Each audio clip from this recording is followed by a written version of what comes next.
Senator Huff asked a question which I'd like to bring to you. His concern is that decriminalization could lead to more sex with children because there would be more open sex. You could have a 16 or a 17-year-old, for example, who looked much older, working in a brothel, working somewhere else, working even independently, and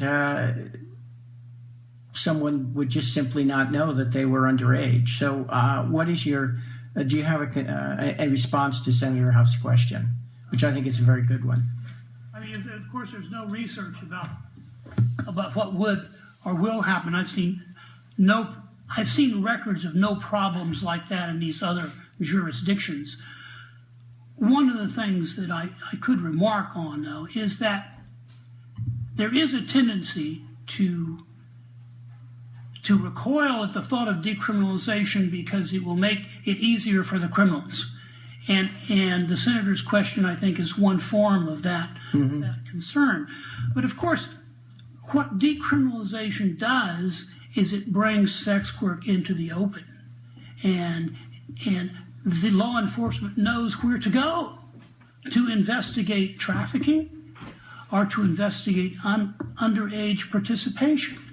Now they've got to work to figure out where to go to find underage prostitution or trafficking.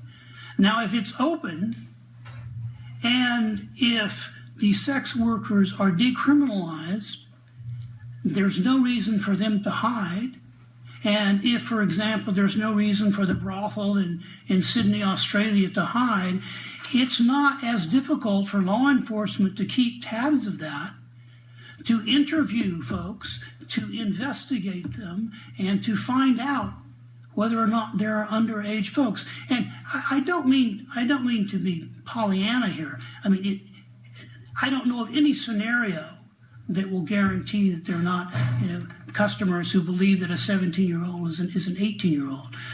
But I'm just suggesting that the fact that the environment in which that occurs is a decriminalized environment should help law enforcement, not hurt law enforcement. So thank you. And Ms. Dugan. Thank you. Under the New Zealand model, where everybody is decriminalized from prostitution except for people who would attempt to purchase services from somebody under 18. It's already illegal to, rape is already illegal.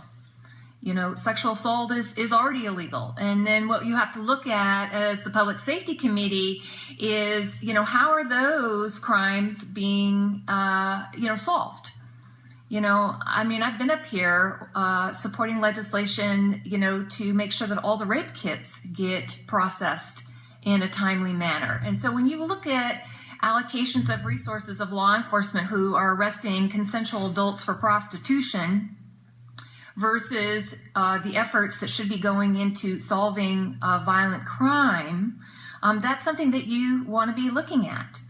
I think in terms of the other thing you want to scrutinize is that youth are being arrested for prostitution, that they are being arrested for prostitution. They are being held in juvenile halls. They are being trafficked into, these religious-based services.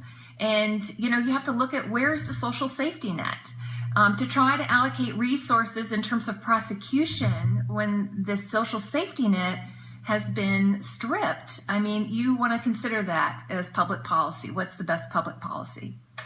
That's excellent. Thank you.